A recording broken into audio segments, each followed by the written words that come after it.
we acknowledge not only our personal commitment, we also acknowledge and appreciate all ministries, all priests, teachers, rabbis of every faith and creed who wear their own vestments. And we know that we are one in our commitment to universal truth. Finally, on each panel is our Science of Mind symbol, showing the transcendent nature of spirit which moves through any obstacles or challenges in our lives and brings into our lives only the good, the true, and the beautiful. Dear friend, our blessing to you this day is that you wear this stole. As you wear this stole, you know only peace and joy, love and laughter. And may you give those same gifts to all whom you touch. And yet, if you do encounter in your ministry the rough spots, the snags, and the things which keep life from looking as smooth as we would like, may you also know peace and joy, love and laughter in your recognition of the strength they give to the fabric of your ministry. So Lynn, as you place this around your neck,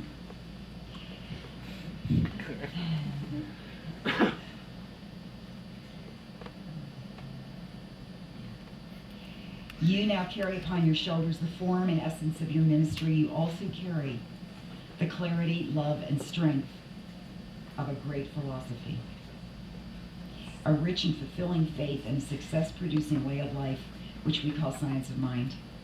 Carry it softly and lovingly, and remember to invite others to carry it with you.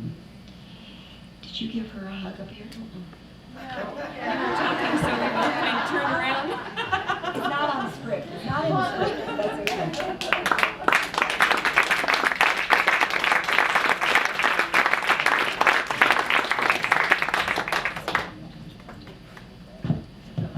Ladies and gentlemen, I present to you the newest ordained minister of the United Church of Religious Science, the Reverend S. Tucker.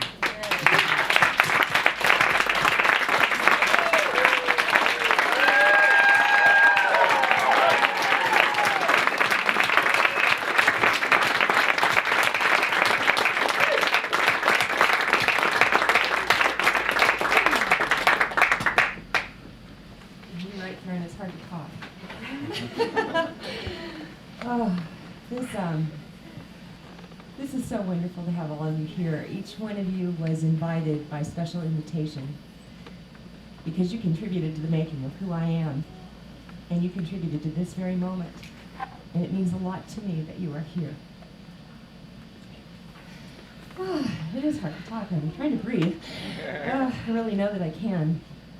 I kind of wanted to go in the order of how long people have known me so that I made sure I didn't forget anyone. So, first of all, Mom,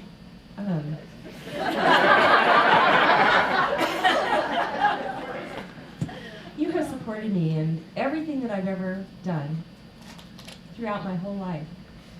And most importantly, for this night anyway, you supported me in my ministry and you support my church. And that means a lot to me. So thank you for being there for me.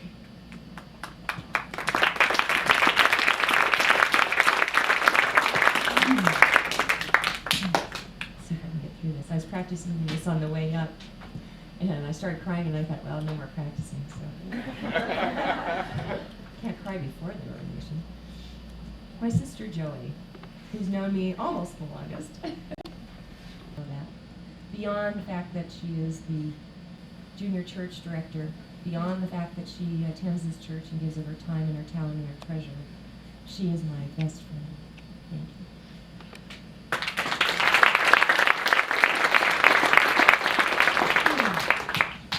And Michael, you didn't have any choice.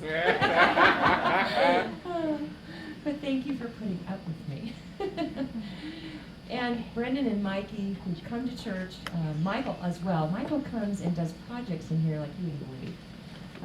He is responsible for spray painting this entire church, almost single-handedly. I mean, we did like the borders and things like that, but he spray painted it all. And when he was done, he could barely walk because he was so high from the paint. And he's been there at Christmas and helped us hang decorations, and he's always been there when we needed him to do something on a project, so thank you. And Brendan and Mikey have attended church here. Brennan actually started at Mile High with me when I was in the school of ministry. He used to come to Mile High and participate in the youth program there, because he used to spend every weekend just about with me.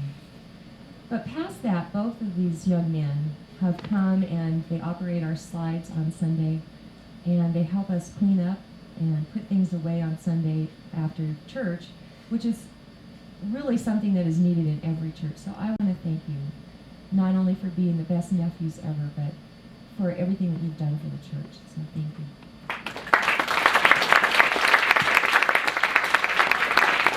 Oh goodness, it's a long list. Okay. Then I guess the next one I've known the longest would be Lynn. We've been married 22 years, but we've been together 24. We got together in September of 1980. And, yeah, he remembers.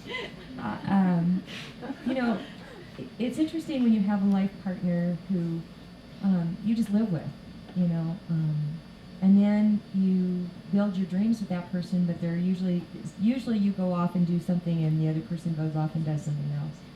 It's been my joy and privilege and pleasure to be in several businesses with you over the years, but most especially here in this church, because I couldn't do this without you, and it means a lot that we're doing this together.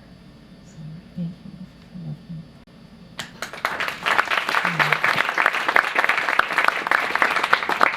And next would be Bill. You know this is all your fault, Bill. What is all my That I'm a minister. Oh. She could save me. Yeah, well, almost 20 years ago, I guess it was, Lynn used to play with Bill at the graduations at Mile High. And Lynn would come home and he'd say, "You've got to hear this man, this Dr. Fred. He's really something." We went and we played at this graduation, and I just thoroughly enjoyed him. So because of you, we ended up at Mile High. And it is so special that you're here to sing for me tonight. Thank you so much.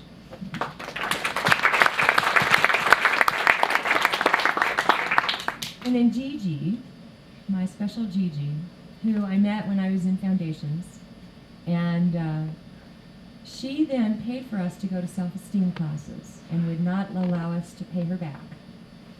And she said, "What I want for you to do is to pay for someone else or provide for someone else to attend the Barksdale self-esteem class." And I think that changed my life, and I think that's one of the reasons I can stand up here and be who I am today. So thank you, Gigi.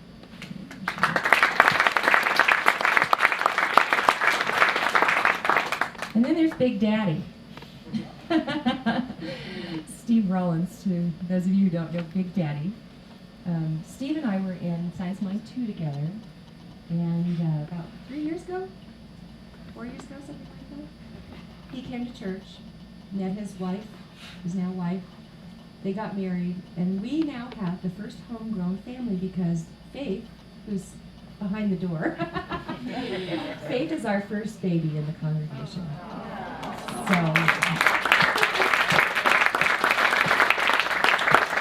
And you really are my hero, Steve. He bails me out all the time. Huh? The ceiling. Oh, yes. Oh, God, yes. Thank you. For 3 years, we've been trying to figure out a way to not poke holes in the ceiling and yet to hang fabric. And I want you to know this is Steve's design and his labor. More than 50 hours of labor. I lost track. Yeah, we kind of lost track. So, and he even gave up, time at his job to do that. So, he's my hero. He's my absolute hero. And then Dr. Marjorie, who you popped up all over my career, you taught the self-esteem class that Gigi paid for. That's right. It all weaves together. And then you were my Science of Mind 2 instructor, and it was in your class that this happened.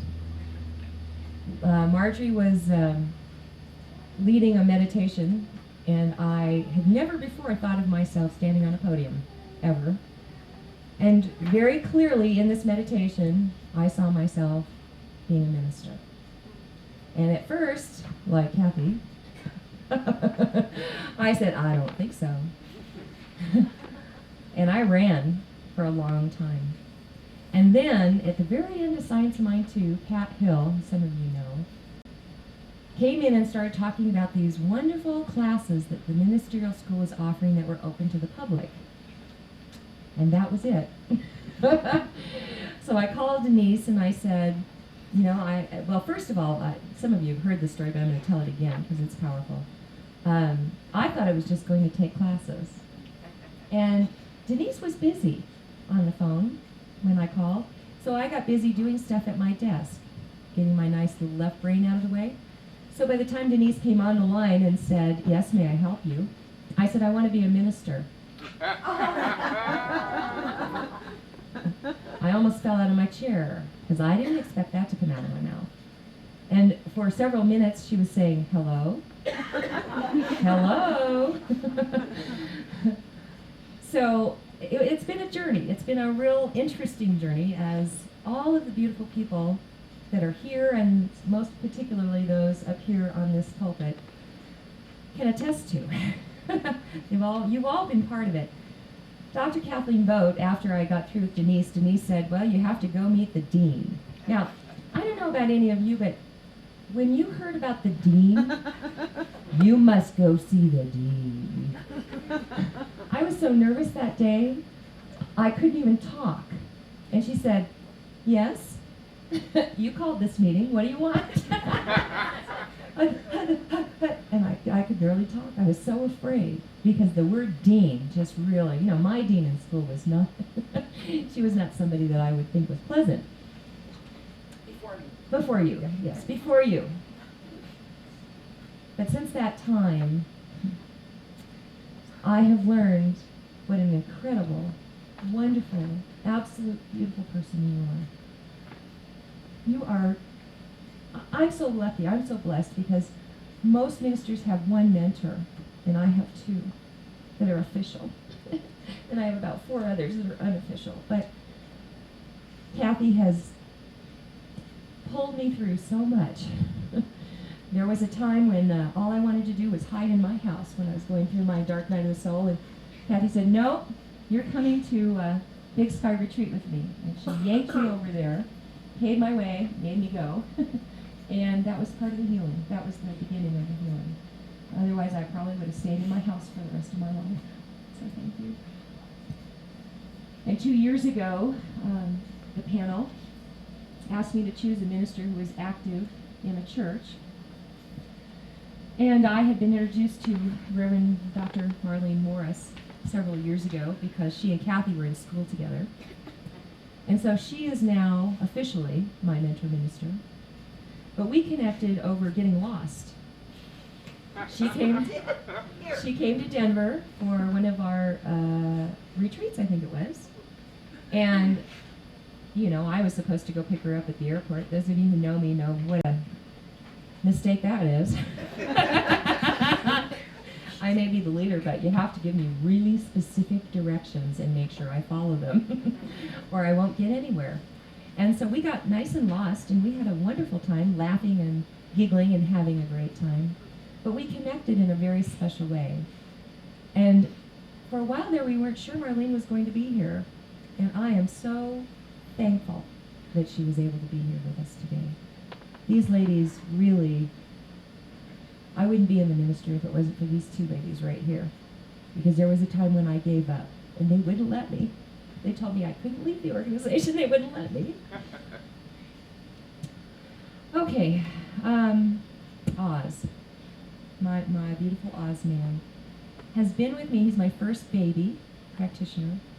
He's been with me for 7 years. And he has seen me through the worst of times and the best of times. And he's always, always there for me and strong. And I just really appreciate it. And his birthday is Sunday. For those of you who would like to celebrate his birthday for him. And Miss Abigail, is another one that has been with me for 7 years. And what a treasure you are.